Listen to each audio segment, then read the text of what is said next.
హృదయపూర్వకంగా తెలియజేస్తూ ఉన్నాం. అలాగే వేదిక మీద ఉన్న దైవ సేవకులందరికీ మా వందనాలు. మరి ముఖ్యంగా ఈ సెమీ క్రిస్మస్ వేడుక ఈ కార్యక్రమాన్ని ఇలా నిర్వహించడానికి ముందుకు వచ్చి ఈ పరిసర ప్రాంతంలో ఉన్న నియోజకవర్గ స్థాయిలో ఉన్న సేవకుల కుటుంబాలన్నిటినీ ఈ స్థలంలో సమకూర్చి మరింత ఘనమైన కార్యక్రమం చేపట్టిన దామచర్ల జనార్దన్ గారికి హృదయపూర్వకమైనటువంటి అభినందనలు, శుభాశీస్సులు తెలియజేస్తూ ఉన్నాం. క్రిస్మస్ కార్యక్రమం అనేది మరి కేవలము యేసుక్రీస్తు ప్రభు వారిని ఆరాధించుట కొరకే అయినప్పటికీ కూడా వాక్య భాగంలో యేసుక్రీస్తు ప్రభు వారు మతమును స్థాపించడానికి లోకానికి రాలేదని, ఆయన మాదిరిగా ఉండడానికి ఈ లోకానికి వచ్చాడని బైబిల్ గ్రంథంలో చాలా చోట్ల వ్రాయబడింది.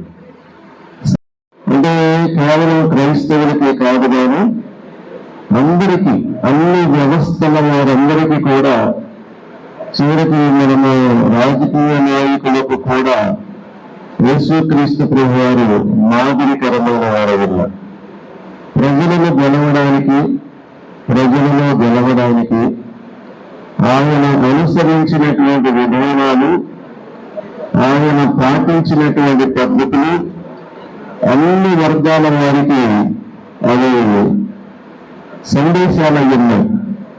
కాబట్టి వాటిలోనికి సూక్ష్మంగా మరి అందరూ కూడా తొంగి చూస్తూ, మరి ముఖ్యంగా జనార్దన్ గారు కూడా దానిలోనికి తొంగి చూస్తూ వారు యోగ్యమైనటువంటి భవిష్యత్తుకు యేసుక్రీస్తు ప్రభు వారి యొక్క మాటలను ఆదర్శంగా తీసుకుంటూ మేలైనటువంటి రీతిలో ముందుకు కొనసాగాలని, వారికి దేవుడు రానున్న కాలంలో యోగ్యమైన శ్రేష్టమైనటువంటి భవిష్యత్తును అనుగ్రహించాలని హృదయపూర్వకంగా దేవుణ్ణి కోరుకుంటూ, అలాగే దేవుడి వాక్యంలో కూడా ఒక మాట రాయబడింది, సమస్తమును పరీక్షించి మేలైన దానిని చేపట్టింది అని.